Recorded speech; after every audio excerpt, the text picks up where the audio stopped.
আপনার ভালো দেখতে পারেন এরকম বহু লোক আছে না? এই হিংসা করলে অনেক সময় বদনজর লাগে, বদনজর। আপনার ভালো কিছু হতে আরেকজনের জ্বালা পড়া শুরু হয়েছে, এর কারণে অনেক সময় মানুষ ক্ষতিগ্রস্ত হয়। বহুবার এই সূরা পড়ে তৎক্ষণাৎ একেবারে পড়ার সাথে সাথে আমি কার্যকরিতা আমার চোখে বহুবার দেখেছি, আলহামদুলিল্লাহ। নবী সাল্লাল্লাহু আলাইহি ওয়াসাল্লাম এক সাহাবীকে বলেছেন, তুমি কি জানো আজকে রাতে যে দুইটা সূরা আমার প্রতি নাজিল হয়েছে, যে আয়াতগুলো নাজিল হয়েছে, এইরকম আয়াত কোরআনে আরেকটা নাজিল হয় নাই। আমার বাসা বাচ্চার কোনো অসুবিধা হলে মাঝে মধ্যে আমার মিসেস বলতেন যে একটু দোয়া পড়ে খু দাও তো। আমি আমার মিসেসকে সাথে সাথে বলি, কেন, তুমি দিলে কি সমস্যা? অনেক সময় বাচ্চাকে নিয়ে আসেন, হুজুর একটু তাকে দোয়া পড়ে ফু দিয়ে দেন, একটু পানি পড়ে দেন। আমরা কি দোয়া পড়ি আজকে সেটা আমি আপনাদের সামনে ফ্ল্যাশ করে দিলাম, জানিয়ে দিলাম।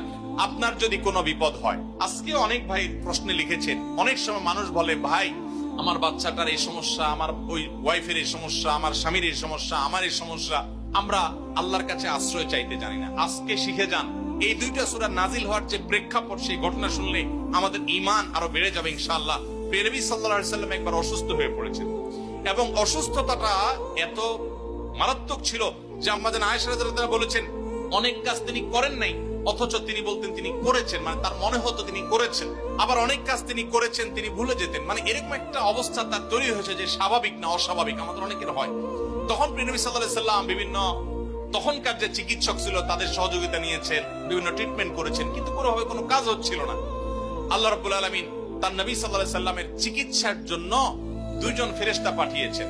তাদের একজন ফেরেশতা নবী সাল্লাল্লাহু আলাইহি সাল্লাম স্বপ্নে দেখছেন যে একজন ফেরেশতা তার মাথার কাছে এসে দাঁড়িয়েছে নবী সাল্লাল্লাহু আলাইহি সাল্লামের, আরেকজন ফেরেশতা নবী করিম সাল্লাল্লাহু আলাইহি সাল্লামের পায়ের কাছে এসে দাঁড়িয়েছে।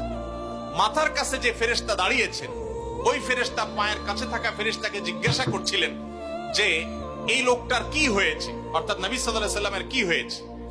তখন পায়ের কাছে থাকা ফেরেশতা, খুব মনোযোগ সহকারে শুনেন, পায়ের কাছে যে ফেরেশতা দাঁড়ায় ছিলেন উনি বলতেছেন, ওনাকে, অর্থাৎ আমাদের